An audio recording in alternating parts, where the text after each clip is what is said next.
कि आतंकवादियों से नाता है, यह रिश्ता क्या कहलाता है। पिछले एक सप्ताह में जो घटनाएं घटी उससे भारतीय जनता पार्टी का चेहरा बेनकाब हो गया। पहले उदयपुर में शामिल एक आतंकवादी के हाथों कन्हैयालाल की हत्या, उस आतंकवादी का नाम रियाज अतारी, वह रियाज अतारी भारतीय जनता पार्टी का कार्यकर्ता निकला। आज भले गुलाब चंद कटारिया जी कह दें कि फोटो तो किसी के भी साथ हो सकती है, लेकिन भारतीय जनता पार्टी का अंगवस्त्रम पहनाते हुए की फोटो तो हर किसी की नहीं हो सकती।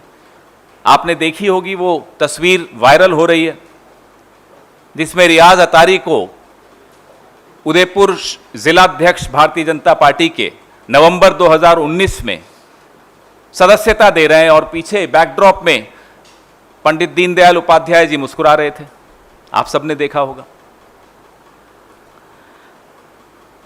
उसके बाद पिछले सप्ताह जम्मू कश्मीर में पकड़े गए लश्कर-ए-तैयबा के 2 आतंकवादी, उनमें से एक की पहचान हुई तालिब हुसैन शाह, और पकड़ा किसने? ग्रामीणों ने।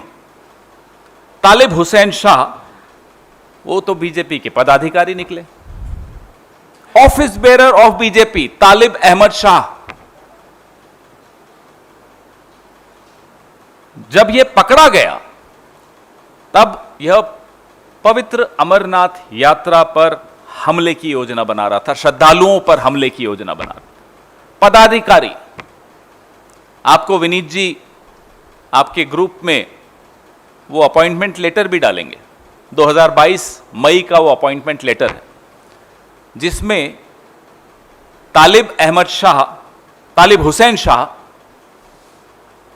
जम्मू के माइनॉरिटी मोर्चा भारतीय जनता पार्टी का आईटी सेल का प्रभारी है। भारतीय जनता पार्टी अपने आप को ज्यादा बुद्धिमान समझने वाले अक्सर गलती कर जाते हैं। सफाई दी उन्होंने। सफाई क्या दी? जम्मू कश्मीर के Twitter handle Bharatiya Janata party से आया कि यह फेक न्यूज है और हमारे राज्य का प्रभारी तो कोई और है। आपका अपॉइंटमेंट लेटर तो उसको राज्य का प्रभारी बताता ही नहीं है। जम्मू प्रोविंस का आईटी का प्रभारी बताता है, और बड़ा सही उसको पद दिया आपने। दिन में जो नफरत आईटी पे फैलाता है, रात में फिर वही नफरत बाहर निकलकर फैलाता है। और यह तालिब हुसैन शाह की तस्वीर इस देश के गृह मंत्री के साथ उनके पीछे है। आप बताइए, गृह मंत्री कैसे सुरक्षित हो सकते हैं जब एक आतंकवादी उनके इतने करीब चला जाए? और अगर वो आतंकवादी है, इसकी जानकारी गृह मंत्री को नहीं थी, तो इससे बड़ा इंटेलिजेंस फेलियर क्या हो सकता है? और अगर थी और फिर भी इतना करीब आया, और इतना करीब आया कि उसको पदाधिकारी बना दिया भारतीय जनता पार्टी का, फिर मुझे और आपको कुछ कहने लायक बचा नहीं। सबके सामने सब कुछ सामने स्पष्ट है। राष्ट्रवाद की बात करने वाले, यह कोई पहला मौका नहीं है इन छद्म राष्ट्रवादियों के लिए।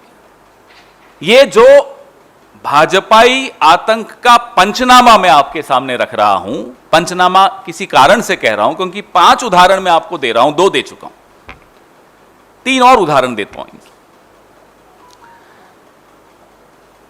2 साल पहले जम्मू कश्मीर में एक ऐसा मामला ही सामने आया जब आतंकियों को हथियार मुहैया कराने के आरोप में भारतीय जनता पार्टी के पूर्व नेता एवं सरपंच तारिक अहमद मीर को गिरफ्तार किया गया। मीर पर हिजबुल कमांडर नवेद बाबू को हथियार देने का आरोप था, और वो नवेद बाबू आतंकियों की मदद करने वाले डीएसपी दविंदर सिंह के साथ गिरफ्तार हुआ। ये मीर, डीएसपी दविंदर सिंह पर तो एक किताब लिखी जा सकती है, कई पिक्चरें बनाई जा सकती हैं, लेकिन उसमें कई बड़े चेहरे बेनकाब होंगे। तो कोई हिम्मत जुटाएगा, मुझे पूरी उम्मीद है उन बड़े चेहरों को बेनकाब करने की। 2017 में मध्य प्रदेश की वो घटना आप सबने कवर की थी, हम सबने डिबेट्स में भी भाग लिया था, जिसमें एटीएस की टीम ने अवैध टेलीफोन एक्सचेंज का पर्दाफाश करते हुए आईएसआई के 11 संदिग्धों को गिरफ्तार किया। इनमें एक भारतीय जनता पार्टी की आईटी सेल का बड़ा महत्वपूर्ण रोल रहता है इसमें, का ध्रुव सक्सेना भी शामिल था। आप सबको सिर्फ याद दिला रहा हूं और इस प्रेस वार्ता के अंत में आपको एक खबर भी दूंगा, महत्वपूर्ण खबर है। अब यह ध्रुव सक्सेना मुख्यमंत्री शिवराज सिंह चौहान के करीबी, फोटोएं दिख रही हैं। या तो शिवराज सिंह चौहान इतनी लचर सरकार चला रहे थे कि उनको मालूम ही नहीं था कि ध्रुव सक्सेना आईएसआई से मिला हुआ है, और यह मालूम था तो फिर वापस वही बात, सबके सामने है, सब कुछ पर्दाफाश है। 2 साल बाद 2019 में बजरंग दल के एक नेता मध्य प्रदेश में बलराम सिंह, इनकी गिरफ्तारी हुई टेरर फंडिंग के आरोप। बड़ी आत्मनिर्भर भाजपा है ये।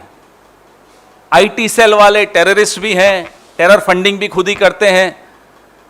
इससे ज्यादा आत्मनिर्भर पार्टी हमने नहीं देखी। आतंकी भी साथ, सब कुछ साथ। 2017 में एनआईए की एक विशेष अदालत ने आतंकियों को आर्थिक मदद देने के आरोप में असम के भाजपा नेता निरंजन होजाई को उम्र कैद की सजा सुनाई थी। उन्हें 1000 करोड़ के वित्तीय घोटाले एवं टेरर फंडिंग के मामले में दोषी पाया गया, और इस फंडिंग से आतंकवादी हथियार खरीदते थे, और वो हथियार हमारे सुरक्षा बलों के खिलाफ इस्तेमाल होते थे। ये सब फाइंडिंग्स में आया है। इतना ही नहीं, बीजेपी सत्ता के लिए अपराध सिद्ध आतंकवादी को टिकट देने में भी नहीं चूकी। ये बड़ा महत्वपूर्ण उदाहरण है। इसी भारतीय जनता पार्टी ने मसूद अजहर के शागिर्द मोहम्मद फारूक खान को स्थानीय चुनाव में श्रीनगर के वार्ड नंबर 33 से टिकट दे दिया। तो जो जम्मू कश्मीर लिबरेशन फ्रंट एवं हरकतुल मुजाहिदीन का सदस्य रह चुका हो, उसको आप टिकट दे देते हो। तभी कहता हूं यह आत्मनिर्भर पार्टी है। ऐसे में महत्वपूर्ण सवाल उठता है, नुपुर शर्मा भी आपकी पार्टी की, रियाज अतारी भी आपकी पार्टी का, और तालिब हुसैन शाह भी आपकी पार्टी का।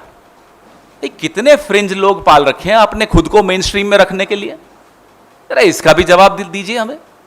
To stay in the main stream, to come in the main stream, how many fringe elements you have? Nupur Sharma belongs to you, Riyaz Attari belongs to you, Talib Hussain belongs to you. It's a truly Atmanirbhar party, self-sufficient. Terrorists belong to you. You have money to fund terror. You give tickets to terrorists. You give posts to terrorists in your party.